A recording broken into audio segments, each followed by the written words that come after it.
Mga idol, mukhang mabigat ang problema ng Los Angeles Lakers ngayong playoffs at kitang-kita ito sa Game 4. Pangalawang sunod na laro na kung saan lumamya ang Lakers sa dulo.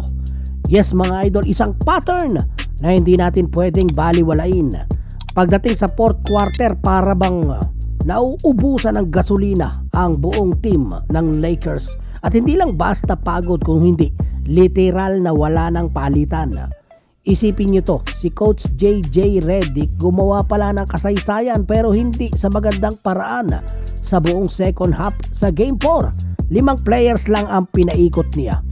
Abay, kung ako yung player, tuwang-tuwa ako dahil walang palitan, pero ako'y napapagod din naman.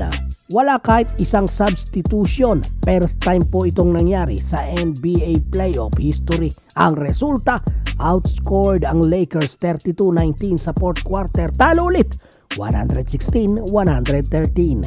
Sabi naman ni Lebron, hindi daw pagod ang dahilan. Nagmintis lamang daw ang mga tira nila. Just missed some point blank shots. We were getting to what we wanted to get into, and we just weren't able to convert. Pero mga kaboltok, kahit gaano kagaling si Lebron, mahirap tanggapin yon kung kitang-kita sa laro na halos hindi na makagalaw ang mga player sa dulo. At dito mapapasok ang tanong, may solusyon ba ang Lakers sa ganitong problema?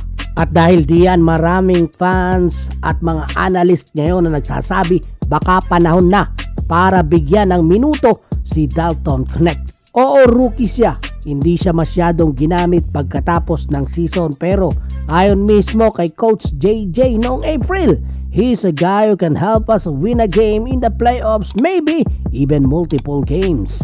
At alam nating lahat, kulang na kulang ang Lakers pagdating sa bench production. Sa Game 4, si Jackson Hayes nasaan na? 4 na minuto lang nilaro niyan.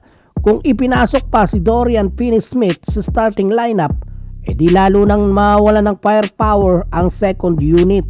Pero kung ipapasok naman si Dalton Knecht, isang scorer na may offensive upside, maaaring ito ang kailangan ng Lakers. Hindi para maging savior, kung hindi para lang bigyan ng kaunting pahinga ang mga stars at paminsan-minsan ay ma-maintain ang energy hanggang dulo.